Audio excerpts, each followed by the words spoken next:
বড় একটা নির্বাচন হয়েছে, সেখানে আপনার একটা ঘটনা ঘটছে, তারপরও আমরা বলছি এখানে একটাও ঘটনা ঘটুক আমরা চাই না, কিন্তু অনিয়ম বিশৃঙ্খলা হয়েছে, তারপর হচ্ছে যে সহিংসতা হয়েছে। তো সেই তুলনায় আপনি আমাদের বিবেচনায় মনে হয়েছে এই যে বা 400 ঘটনা যেখানে কোনো আসলে মৃত্যুর ঘটনা অবশ্যই ঘটেনি এবং বড় সহিংসতা ঘটেনি, সেই হিসেবে আমরা এই কথাটা বলার চেষ্টা করেছি। সংঘাতপূর্ণ পরিবেশে নির্বাচন হওয়ার জন্য কয়টা সংঘাত প্রয়োজন বলে মনে করেন?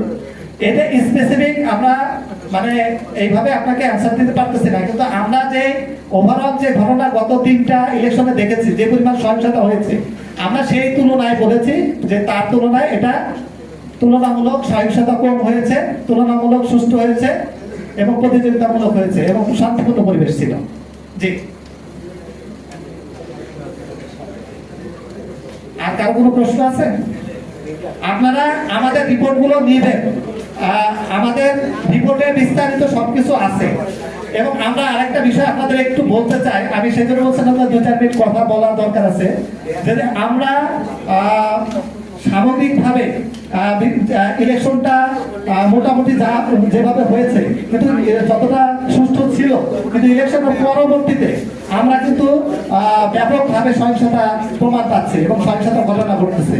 আমরা অলরেডি প্রায় 30+ জেলাতে যে গত 2 দিনে জাস্ট আপনার 13 এবং 14 ফেব্রুয়ারি 2 দিনে কিন্তু প্রায় 3 শতাধিক আপনার হচ্ছে যে 2 শতাধিক ঘটনা ঘটেছে, 300-র উপরে মানুষ আহত হয়েছে, 3 জন মারা গিয়েছে। 3 জন।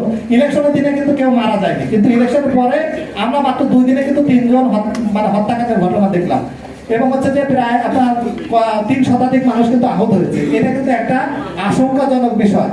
আর হচ্ছে আমরা যেটা গতকালকে যে ঘটনাটা শুনতেছি, আমরা যতটুকু তথ্য পেয়েছি যে ধর্ষণের যে অভিযোগটা আসছে, এটা শুধু ধর্ষণই না, তার উপর যেই ধরনের নির্যাতন করা হয়েছে, বাড়িঘর ভাঙচুর লুটপাট করা হয়েছে, এটা এই বর্তমান সমাজেও আসলে এটা খুবই উদ্বেগজনক এবং ন্যাক্কারজনক বলে আমরা মনে করি।